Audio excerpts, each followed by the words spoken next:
Hello and welcome to viewers of Sriman Narayan Physics. My dear respective viewers, in this video program, I want to discuss to you people about electric energy and power. प्यारे बच्चों, आज के इस video कार्यक्रम में हम electric energy और electric power ये दो टर्म्स की विवेचना करेंगे। इसके बारे में हम समझाने की कोशिश करेंगे। So let us start. What is electric energy? ऐसे सामान्य शब्दों में हम ये कहते हैं कि electric energy is the energy supplied by a source of current to maintain current across a conductor or in an electric circuit। अर्थात कहने का तात्पर्य यह है कि अगर किसी कंडक्टर से होकर हम करंट फ्लो कराएं या किसी भी इलेक्ट्रिक सर्किट से होकर करंट को फ्लो कराएं, तो करंट को फ्लो कराने के लिए कहीं न कहीं एनर्जी की आवश्यकता पड़ती है, और वह जो एनर्जी होती है किसी सोर्स के द्वारा ही दी जाती है। जैसे अगर हम एक सेल जोड़ दें, एक बैटरी जोड़ दें, तो ये जो करंट है, इस करंट को सप्लाई करने का काम वह सेल अथवा वह बैटरी करता है। इसका मतलब यह है कि करंट को सप्लाई करने के लिए जो रिस्पॉन्सिबल होता है वह सेल अथवा बैटरी वास्तव में वही एनर्जी सप्लाई करता है। तो किसी कंडक्टर से करंट को फ्लो कराने के लिए जितनी एनर्जी सप्लाई करता है कोई भी सोर्स, वह एनर्जी ही उस कंडक्टर या सर्किट से जुड़ी हुई आबद्ध इलेक्ट्रिक एनर्जी कही जाती है। ऐसे हम कहते हैं कि if an electric field is maintained across a conductor by means of a sheet of EMF, then some work is done and that work done is equal to electric energy. अर्थात यदि कोई कंडक्टर हो, कोई circuit element हो, यदि उसके cross हम कोई एक्सटर्नल इलेक्ट्रिक फील्ड मेंटेन करें और वह उस एक्सटर्नल इलेक्ट्रिक फील्ड को मेंटेन करने के लिए किसी सोर्स की आवश्यकता पड़ती है, उस सोर्स को ही हम शीट ऑफ ईएमएफ के नाम से जानते हैं। तो ऐसी स्थिति में कुछ न कुछ वर्क होता है, और जो भी वर्क होता है उसको हम लोग इलेक्ट्रिकल वर्क कहते हैं, और वह इलेक्ट्रिकल वर्क ही इलेक्ट्रिक एनर्जी के बराबर होता है। So I want to clarify this fact by this figure. You can see in this figure XY ये कंडक्टर तुम देख सकते हो। यहाँ पर हमने XY एक कंडक्टर लिया है और कल्पना करते हैं कि यह जो कंडक्टर है, इस कंडक्टर के द्वारा कुछ रेजिस्टेंस ऑफर्ड किया जाता है। मान लिया जाए कि इस कंडक्टर के द्वारा जो रेजिस्टेंस ऑफर्ड किया जाता है उसकी वैल्यू R ओम है।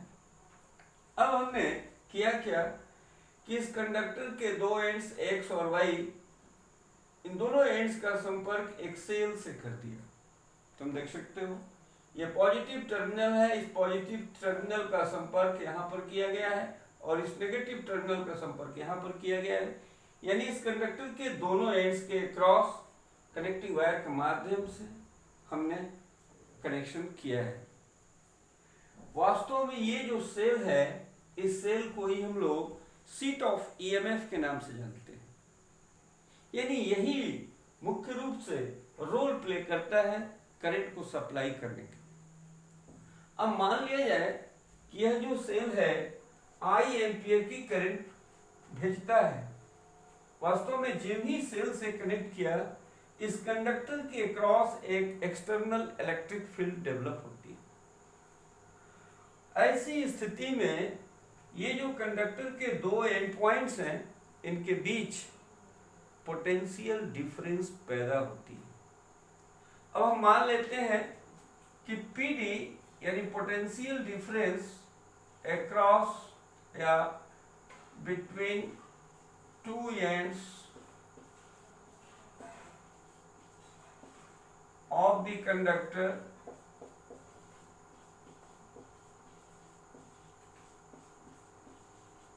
is V volt. माना जाए कि इस कंडक्टर के दोनों एंड पॉइंट्स के बीच पोटेंशियल डिफरेंस V वोल्ट हुआ। अब I एम्पियर की करंट फ्लो हो रही है। ऐसी स्थिति में कुछ न कुछ चार्ज एक एंड से दूसरे एंड्स की ओर फ्लो करेगा। मान लिया जाए कि t सेकेंड में q कूलम का चार्ज एक एंड से दूसरे एंड की ओर फ्लो करता है। यदि q कूलम का चार्ज फर्स्ट एंड x से दूसरे एंड y तक फ्लो करने में t सेकेंड लेता हो, तो इस प्रक्रिया में कुछ न कुछ वर्क होगा और वह वर्क W बराबर कितना होगा? Potential difference V multiplied by charge Q। इसको हम इक्वेशन 1 मान लेते हैं। अब जरा देखो, इस Q कूलम के चार्ज को t सेकेंड तक फ्लो करने में जो करंट पैदा होगा वह करंट I बराबर कितना होगा भाई? Q by T. और इस तरह से हम लिख सकते हैं Q बराबर I इंटू टी। इसको हम लोग इक्वेशन नंबर 2 मानते हैं। अब ये Q की वैल्यू इस इक्वेशन 1 में पुट करें तो ऐसी स्थिति में जो वर्क डन W की वैल्यू आती है वह V into I into T. ध्यान रहे, यह जो वर्क हुआ इस वर्क को ही हम लोग इलेक्ट्रिक वर्क कहते हैं। यानी यहां जो W हुआ इसी को हम लोग किस नाम से पुकारेंगे? This is called electric work. इसे ही हम लोग इलेक्ट्रिक वर्क के नाम से जानते हैं। और यह जो इलेक्ट्रिक वर्क है इसको हम लोग जूल के टर्म में मेजर करेंगे।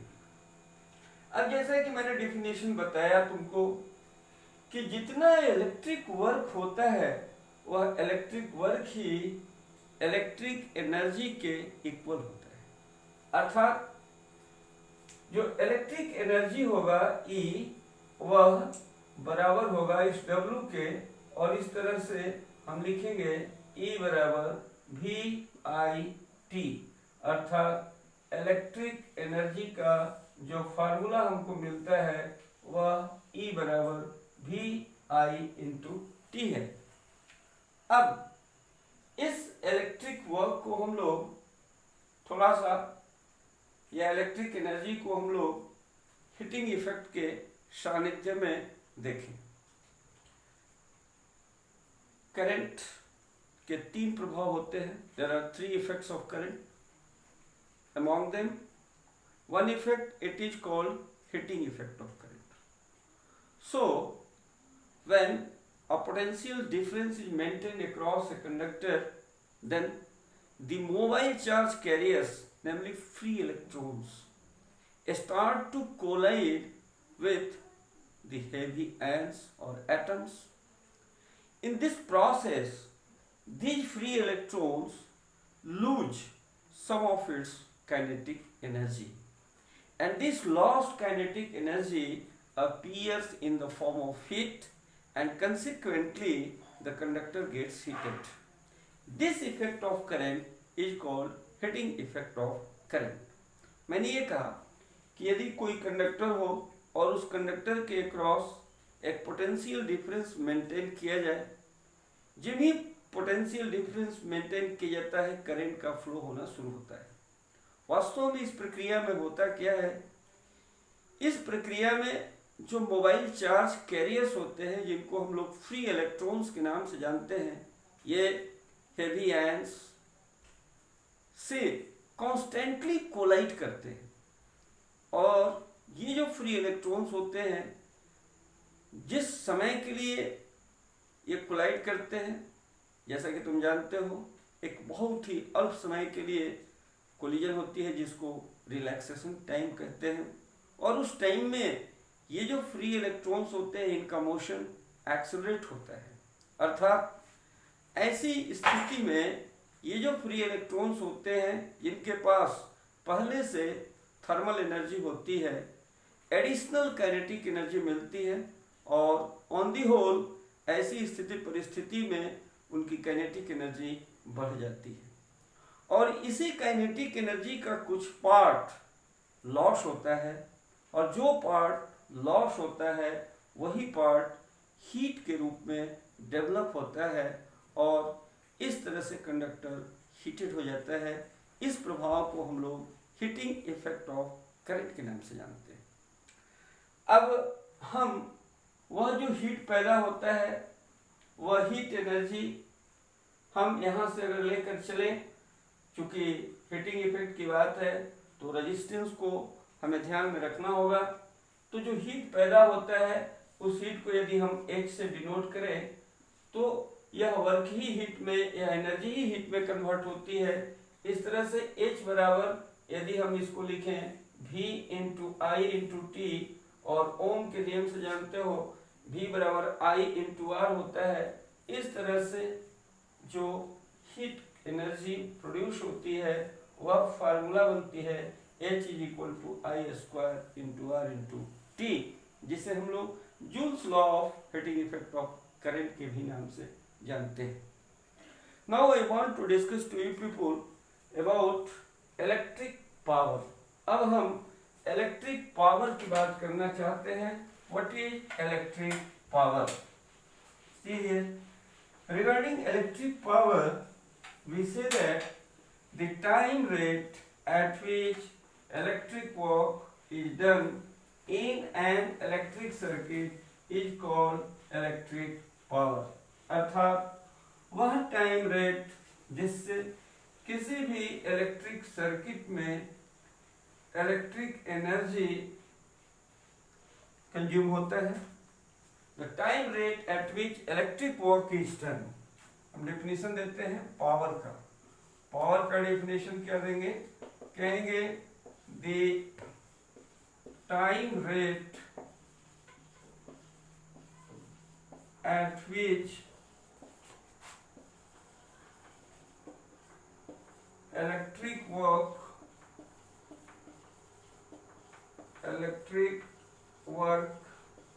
is done in an electric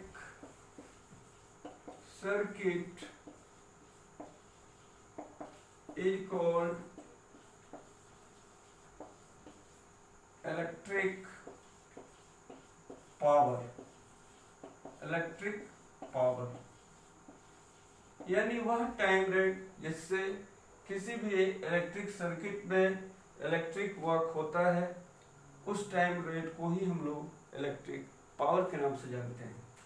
इस तरह से अगर हम पावर को मैथमेटिकली डिफाइन करें तो इलेक्ट्रिक पावर P बराबर electric work done W divided by T। जैसा कि अभी बताया, W बराबर होता है V into Q divided by T, और Q बाई T बराबर करंट होता है। अर्थात इसको हम लोग V इंटू आई लिख सकते हैं। क्योंकि V बराबर I इंटू आर होता है, तो इस तरह से यह फॉर्मूला आई स्क्वायर आर भी होगा। अब चूंकि I बराबर V बाई आर होता है, तो आई स्क्वायर बराबर क्या होगा भाई?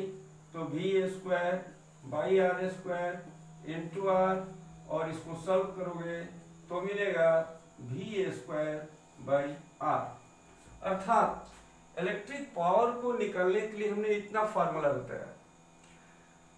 ऐसे सामान्य में तुम ये भी कह सकते हो कि the product of potential difference and current is called electric power. हम ये भी लिखेंगे क्या भाई, द प्रोडक्ट ऑफ